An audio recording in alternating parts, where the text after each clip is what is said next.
तो यहाँ पे सबसे पहले हम लोग सर्कल की एक्सरसाइज 4 का डिस्कशन कर रहे हैं और इसमें जो इम्पोर्टेंट क्वेश्चंस हैं जो भी आपसे नहीं हुए पहले हम उनका डिस्कशन कर लेते हैं। तो सबसे पहले बच्चों यहाँ पर अगर आप देखेंगे तो आपके पास यहाँ पे क्वेश्चन नंबर 1 है। तो क्वेश्चन नंबर 1 को आप ध्यान से देखिए, आपके पास सोल्यूशन है पूरा।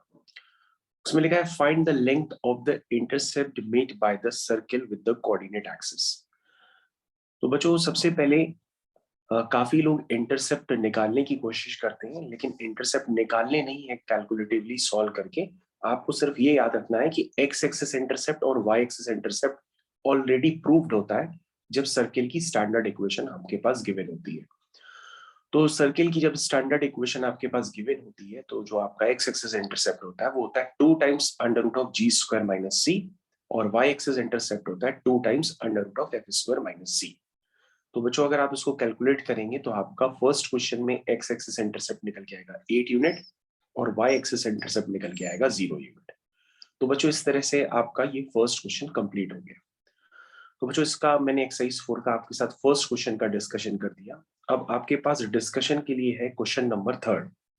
क्वेश्चन नंबर 3 को बच्चों आपको ध्यान से देखना है। क्वेश्चन नंबर 3 में लिखा है find the area of an equilateral triangle inscribed in a circle.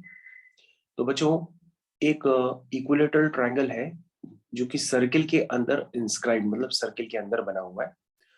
तो जब आप ये डायग्राम बनाएंगे तो डायग्राम आपको कुछ इस तरह से नजर आएगा। उसके बाद बच्चों हम सर्किल का सेंटर पहले से ही जानते हैं और ये भी आपको ध्यान देना होगा कि ये जो ट्रायंगल है ये इक्विलेटरल ट्रायंगल है। तो इक्विलेटरल ट्रायंगल के केस में जो सर्किल का सेंटर होगा तो वो आपको ओ के नाम से नजर आ रहा होगा। This is minus g comma minus F.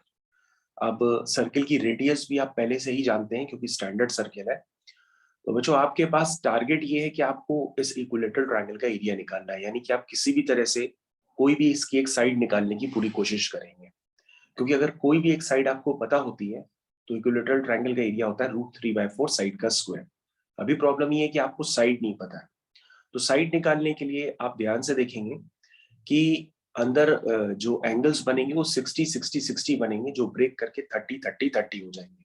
क्योंकि बच्चों ये इक्विलेटरल ट्रायंगल है। इक्विलेटरल ट्रायंगल में जो इंटीरियर एंगल बाइसेक्टर होता है, जो सेंट्रॉइड होता है, जो सरकम सेंटर होता है, वो सब कॉन्साइड कर जाते हैं। तो मेरे ख्याल से ये बात आपको क्लियर होगी। तो ऐसे केस में क्या होगा कि जो एंगल्स होंगे आपके इक्विलेटरल ट्रायंगल में वो वैसे भी बच्चों 60-60-60 ही होते हैं, और उसका हाफ जो होगा वो 30 हो जाएगा। क्योंकि आपके ये दो ट्रायंगल्स जो है, यानी कि ये वाला ट्रायंगल और ये वाला ट्रायंगल कॉन्ग्रुएंट ट्रायंगल्स भी होते हैं।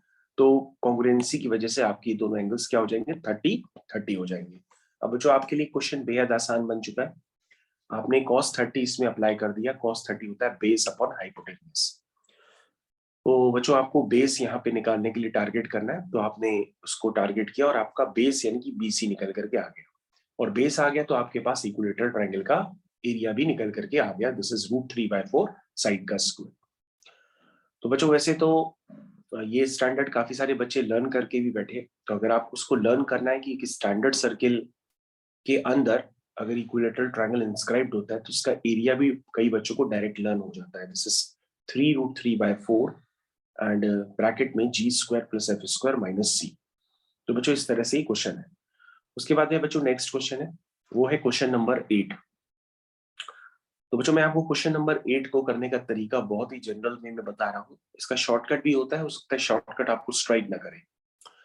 तो क्वेश्चन नंबर 8 को पहले आप पढ़ना स्टार्ट करिए। This is your exercise 4 circle. इसमें लिखा है find the equation of a line with gradient 1 such that two circles x square plus y square equal to 4 and एक आपके पास स्टैंडर्ड सर्किल है intercept equal length on it.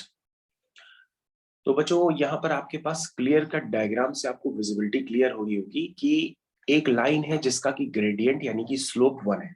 Slope 1 है तो y equal to mx plus C में आपके पास m1 हो गया, यानी लाइन की इक्वेशन हो गई y equal to x plus C.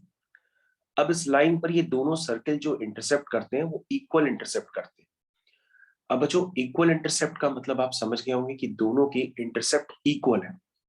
अब वो इंटरसेप्ट क्या है ये तो आप जानते नहीं है कि वो एक्स एक्सिस इंटरसेप्ट है कि वाई एक्सिस इंटरसेप्ट है।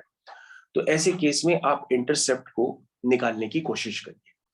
कैसे निकालेंगे बच्चों, आप क्या करिए, एक राइट एंगल ट्रायंगल का फॉर्मेशन कर दीजिए। ध्यान से देखिए, अगर आपको डायग्राम पूरा क्लियर है तो आपको राइट एंगल ट्रायंगल दोनों ट्रायंगल में दिख रहे हैं, और सेंटर से डाला गया कॉर्ड पे परपेंडिकुलर उसको बाइसेक्ट करता है। तो आप एक काम कर दो, सबसे पहले सेंटर सर्किल का पता है, आपको लाइन की इक्वेशन भी पता है, तो आपके पास L1 लेंथ आ जाएगी, और सर्किल की रेडियस आपको पहले से ही पता है। तो इसका मतलब बच्चों आपके पास हाफ ऑफ द कॉर्ड का पोर्शन आ जाएगा, और उसको डबल कर देंगे तो पूरा इंटरसेप्ट आ जाएगा। ये बात आपको समझ में आई? और बच्चों ऐसा ही काम आप दूसरे सर्किल के लिए भी करेंगे। उसमें भी आप क्या करेंगे, यही सेंटर से कॉर्ड पे डाला गया परपेंडिकुलर उसको बाइसेक्ट करता है, इस थ्योरम को आप दोबारा यूज करेंगे, और वहां पर आप परपेंडिकुलर की लेंथ निकाल करके जो कॉर्ड है हाफ ऑफ द कॉर्ड उसकी लेंथ निकालेंगे।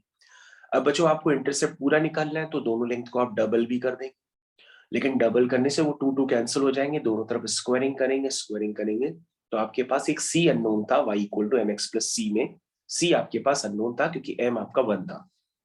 उसको बच्चों सॉल्व करेंगे तो c की वैल्यू आपके पास आ जाएगी, और c की वैल्यू जैसे ही आप पुट करेंगे तो आपके पास उस लाइन की इक्वेशन आ जाएगी जिसपे ये दोनों सर्किल इक्वल इंटरसेप्ट कट करते हैं।